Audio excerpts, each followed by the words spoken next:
لله الحمد لله نحمده ونستعينه ونستغفره ونؤمن به ونتوكل عليه ونعوذ بالله من شرور أنفسنا ومن سيئات من يهده الله فلا مضل له ومن يضلله فلا هادي له ونشهد أن لا إله إلا الله وحده لا شريك له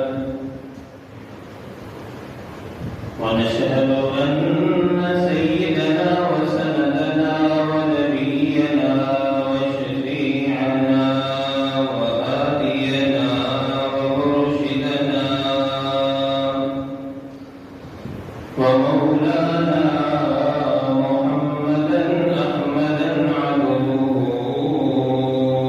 ورسوله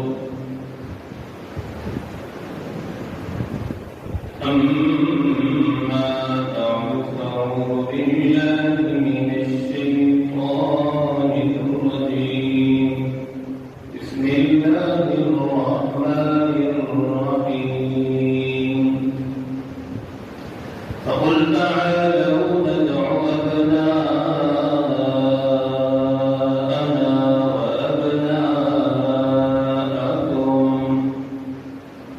ونساءنا ونساءكم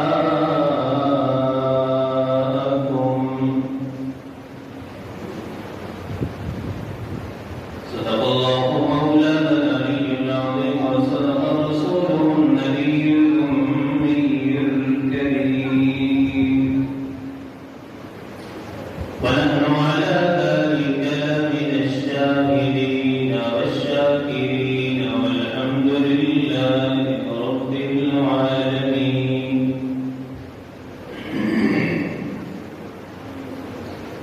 اللهم صل على سيدنا محمد وعلى آل سيدنا محمد وبارك وسلم اللهم صل على سيدنا محمد وعلى آل سيدنا محمد وبارك وسلم اللهم صل على سيدنا محمد وعلى آل سيدنا محمد وبارك وسلم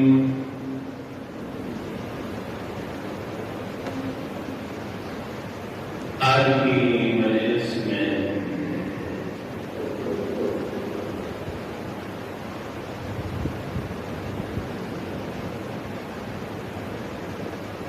خلیفہ چہارم سیدنا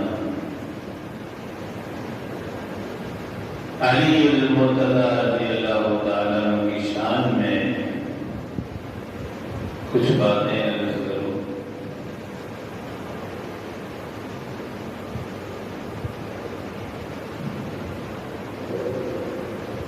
حضرت علی المرتضی رضی اللہ تعالیٰ عنہ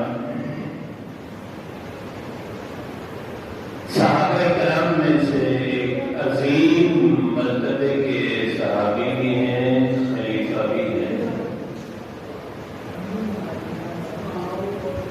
اور اللہ رب العزت نے بڑی بہادری، شجاعت، دلیری عطا فرمائی۔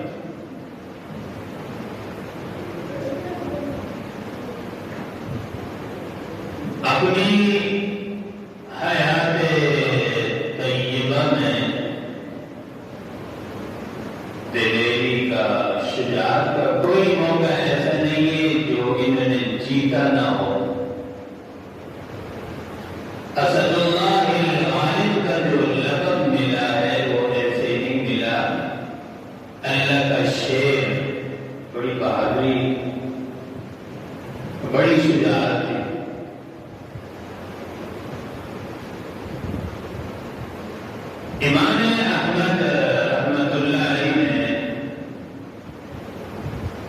حضرت علی المرتضیٰ رضی اللہ عنہ کے فضائل میں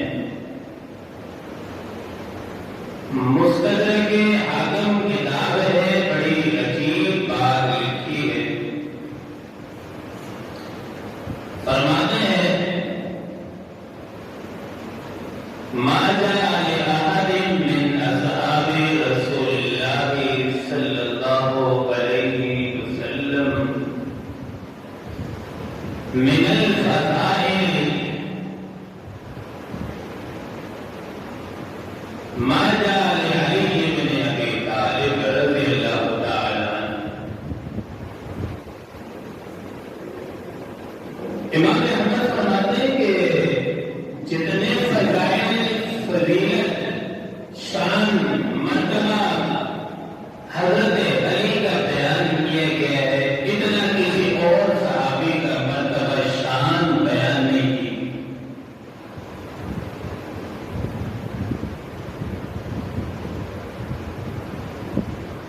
ایک اور صحابی ہے، ترمذی شریف کی روایت ہے، زید بن ارقم رضی اللہ تعالی وہ فرماتے ہیں نبی کریم صلی اللہ علیہ وسلم نے ارشاد فرمایا اول من اسلم، مردوں میں سب سے پہلے اسلام لانے والی شخصیت امام الصحابہ سیدنا صدیق اکبر کی، سب سے پہلے مسلمان مردوں اور بچوں میں سب سے پہلے اسلام لانے والے سیدنا علی المرتضیٰ۔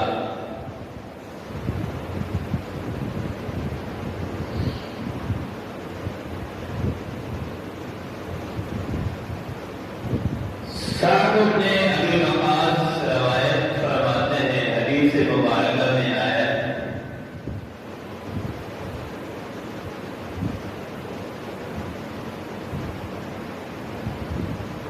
لما نزلت هذه الآية، سعد بن ابی وقاص فرماتے ہیں جب یہ آیت نازل ہوئی قرآن مجید کی،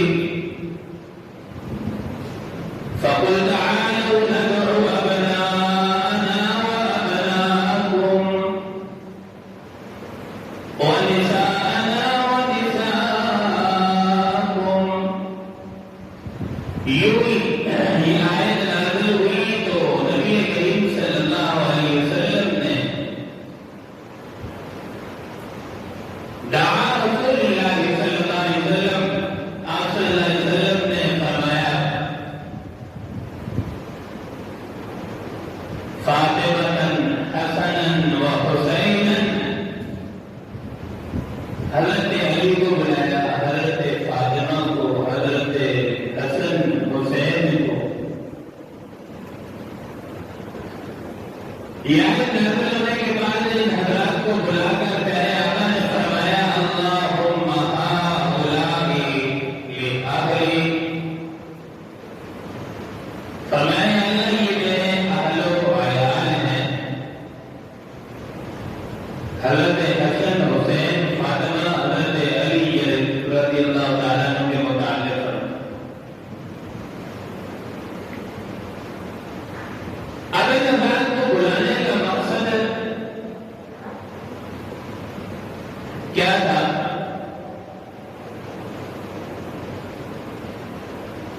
اس موقع پر بلانے کا خاص جو مقصد تھا وہ اہمیت بدلانی تھی، ان حضرات کی خصوصیت بدلانی تھی۔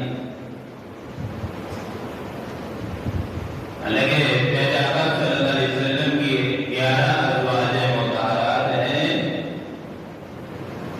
وہ آپ پتہ ہے وہ فیملی نہیں ہے جس فیملی میں گھر والوں کو، گھر والی کو شامل نہ کیا جائے، گنتی نہ کیا جائے۔ تو اہل بیت میں جتنی بھی نبی کریم صلی اللہ علیہ وسلم کی ازواج مطہرات ہیں، سب اہل بیت میں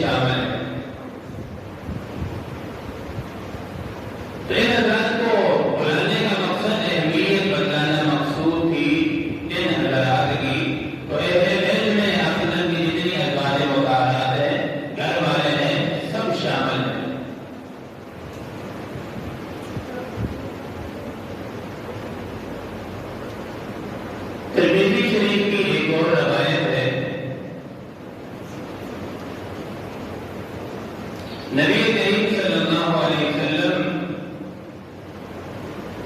غزوہ تبوک میں تشریف لے جائے،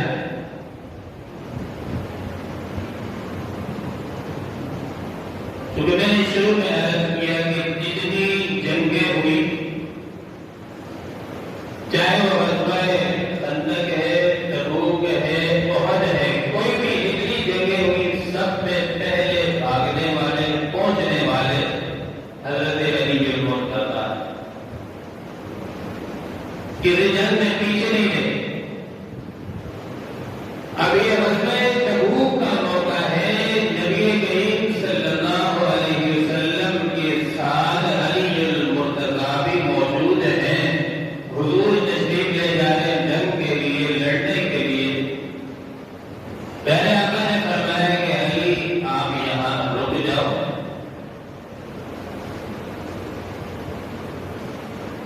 اور میں جنگ میں جا رہا ہوں تبوک میں۔ علی نے فرمایا حضور میرا جی چاہتا ہے کہ میں آپ کے ساتھ جاؤں جنگ میں۔ علی نے فرمایا حضور صلی اللہ علیہ وسلم آپ نے مجھے پیچھے اس لیے چھوڑا تاکہ میں بچوں اور خواتین کی نگرانی کروں۔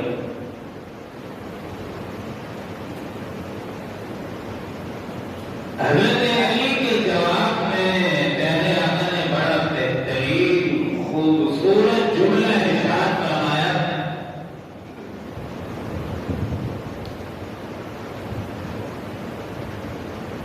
فرمایا علی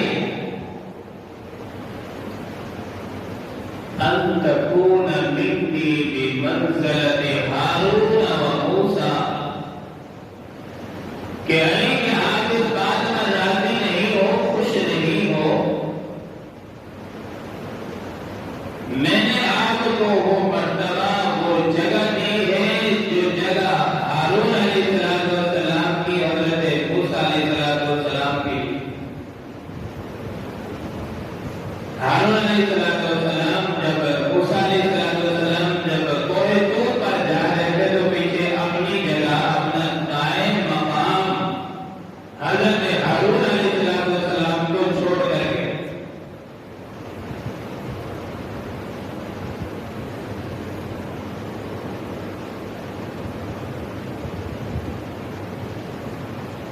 تو حضرت علی رضی اللہ عنہ کو فرمائیں گے کہ آپ اس پر راضی نہیں ہو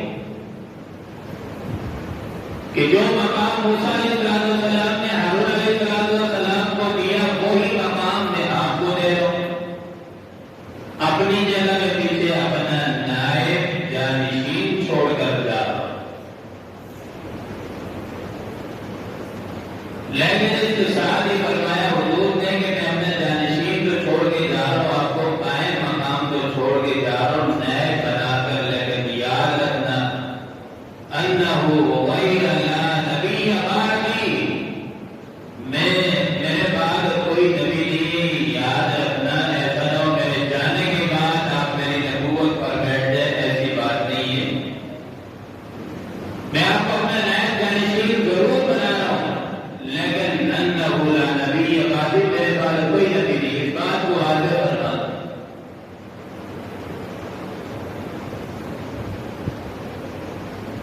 ایک اور حدیث مبارکہ میں نبی کریم صلی اللہ علیہ وسلم نے ارشاد فرمایا من کنت مولاہ فعلی مولاہ،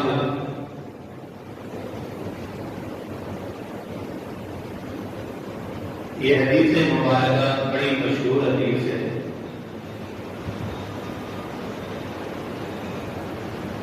اور اس کا ترجمہ کچھ لوگ پیش یوں کرتے ہیں کہ جس کا مولا کا ترجمہ وہ خدا کے معنی میں لیتے ہیں، حالانکہ اہل لغت نے جو ترجمہ کیا ہے وہ ترجمہ یہ ہے من کنت مولاہ فعلی مولاہ۔ اہل لغت نے اس کا یہ ترجمہ کیا ہے حدیث مبارکہ کا کہ نبی کریم صلی اللہ علیہ وسلم نے فرمایا جس کا میں مخلص دوست ہوں فعلی مولاہ، علی بھی اس کا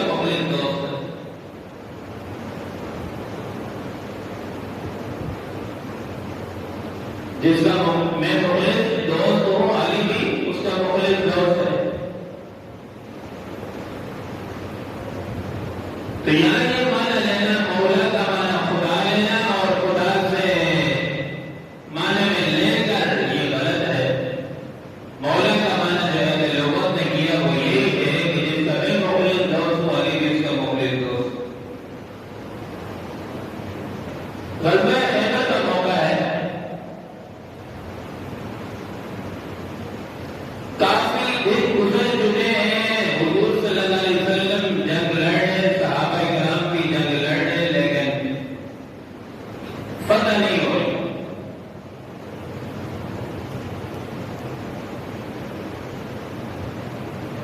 کافی دن گزر گئے. پہلے آپ نے فرمایا کہ کل میں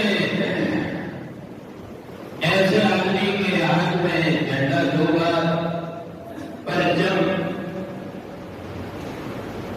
کہ جس شخص سے اللہ اور اس کا رسول بھی محبت فرماتا ہے اور وہ بھی اللہ اور اس کے رسول سے محبت کرتا ہے.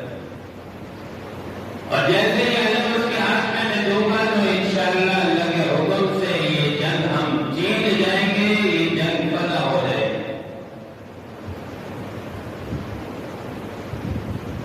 صبح ہوئی، سارے صحابہ جیسے جنگ میں پہنچے تو دائیں بائیں بڑے انتظار اور خوشی کے ساتھ دیکھ رہے کہ اب حضور صلی اللہ علیہ وسلم کس خوش نصیب کے ہاتھ میں یہ جھنڈا پرچم دیں گے، کون ہو؟ انتظار ہوتا ہے کون ہو.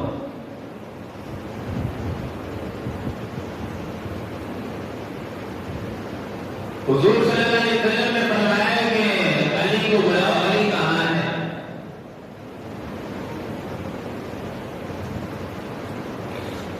صحابہ نے فرمایا یا رسول اللہ صلی اللہ علیہ وسلم، حضرت علی رضی اللہ تعالیٰ عنہ کی آنکھوں میں تکلیف ہے، تکلیف کی وجہ سے، بیماری کی وجہ سے تشریف نہیں لائے.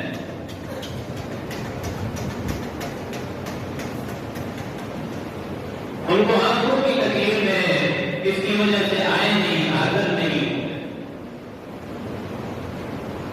پہلے آپ نے فرمایا بلاؤ اس کو، پھر بھی بلایا.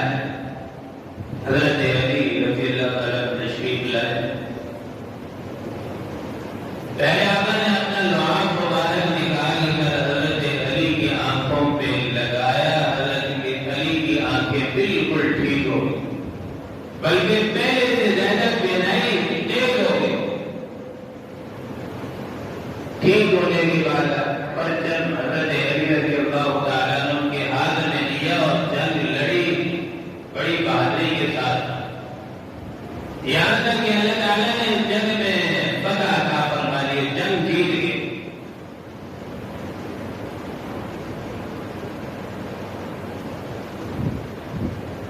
غزوہ خندق ہے.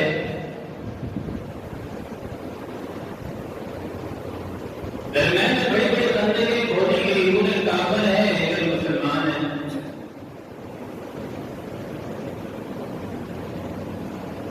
اور ایک کافر جو ہے مشرکین کا، جس کا نام ہے عامر بن عبد ہد، وہ بڑی خندق عبور کر کے مسلمانوں کے سامنے آ گیا اور آ کر چیلنج کرنے لگا، سینہ تان کے، ہر من مبارز، کون ہے جو میرا مقابلہ کرے؟ حضرت علی بڑی تیزی بہادری کے ساتھ سینہ تان کے آگے ہوئے. حضرت علی جیسے عامر بن عبد ہد کے سامنے جو یہودی تھا، یہودیوں کا بڑا دل سامنے آئے تو دیکھ کے حضرت علی کی جلال شان دیکھ کر اس کی تو ہوا نکلی. اور آگے سے کہنے لگا کہ آپ کی جوانی کی جو بہاریں ہیں، علی سے کہنے لگا آپ نے ابھی تک جوانی کی بہاریں نہیں دیکھی، زندگی کی بہاریں آپ نے ابھی تک نہیں دیکھی. تو میرا جی چاہتا ہے، میں چیز کو پسند نہیں کرتا کہ میں آپ سے لڑوں. کفر تو ویسے بزدل ہوتا ہے، اب ہوا بھری ہوتی، بادلی تو ہوتی نہیں، دیکھنے میں بھلے آپ کو سامان بھی نظر آئے گا، ساری ٹیکنالوجی آپ کو نظر آئے گی۔ اس بات کو سمجھ لو تو افغانستان زندہ مثال ہمارے سامنے، جن بچارے کے پاؤں میں چپل تک نہیں ہے، وہ دنیا کی سپر پاور ہے، شکل دے دیے۔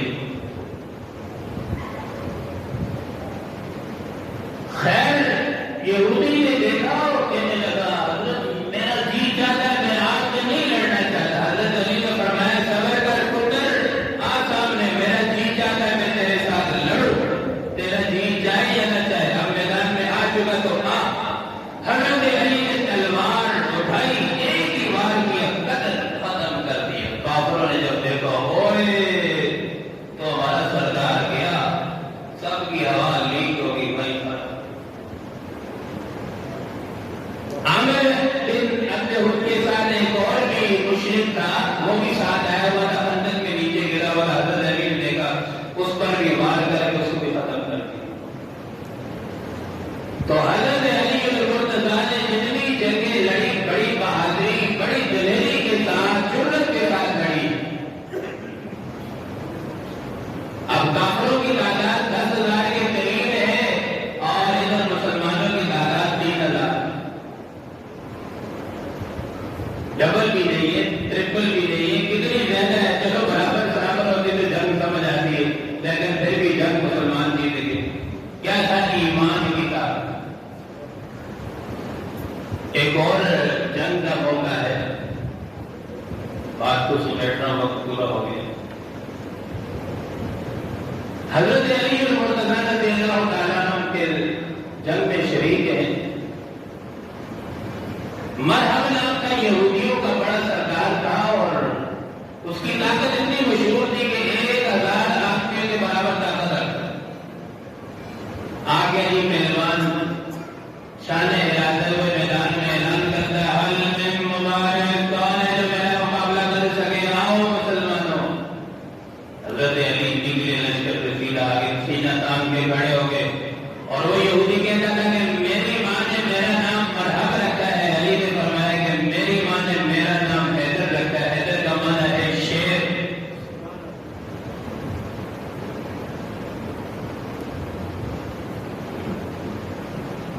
حیدر کا معنی ہے شیر۔ حضرت علی سامنے ہوئے، ایک ہی وار کیا، مرحب کیا ہوا میں، واصل جہنم قتل کر دیا۔ کافروں نے دیکھا 1,000 آدمیوں کی طاقت رکھنے والے کو ایک ہی وار سے ایک ہی بیعت ختم کر دی۔ کافروں پر بڑا روب طاری ہو گیا کہ یار ہمارے سردار کو نہیں چھوڑا، اس لیے قرآن میں حکم ہے پہلے فقاتلوا ائمۃ الکفر، جو کافروں کے بڑے نا پہلے ان کی گردنیں اڑاؤ، پھر چھوٹے جو کافر یہ خود بہت مر جائیں گے۔ حضرت علی المرتضیٰ رضی اللہ تعالیٰ عنہ کی جب شادی حضرت فاطمہ سے ہوئی، حضور نے فرمایا کہ علی میری بیٹی کو بس دوسری شادی نہ کرنا، اگر شادی کرو گے تو فاطمہ کا دل دکھے گا، دل آزاری ہوگی۔ خیر حضرت علی نے دوسری شادی نہیں کی۔ انتقال کے بعد حضرت علی کی شادی کی 9 شادیوں کا ذکر آتا ہے، اور ان ساری شادیوں سے تقریباً 24 کے قریب اولاد بتائی جاتی ہے، جس میں حضرت علی کے 5 بیٹے سانحہ کربلا میں شہید ہوئے، اور خاندان نبوت کے 72 پھول سانحہ کربلا میں شہید۔ اب آخری جو مقصودی بات عرض کرنی ہے وہ یہ ہے کہ سانحہ کربلا ایک ایسا عظیم سانحہ ہے، دنیا میں کوئی ایسا ظالم مسلمان نہیں ہوگا جس کو اس کا دکھ نہ ہو، ہر ایک کو دکھ ہے۔ بہت بڑا سانحہ تھا، کیوں نہ ہو دکھ، نواسہ رسول ہے۔ عجیب بات ہے، ہمارے سامنے اگر کسی بزرگ کے بیٹے کا تذکرہ کرے تو جی یہ حسین مدنی رحمۃ اللہ علیہ کے نواسے ہیں، تو ہر ایک کے دل میں اس کے لیے محبت پیدا ہوتی ہے اور بڑا ترس، بڑا مقام پیدا ہوتا ہے۔ تو بتاؤ، جب نبی کریم صلی اللہ علیہ وسلم کا نواسا اس کا ذکر آئے گا تو کون اس کے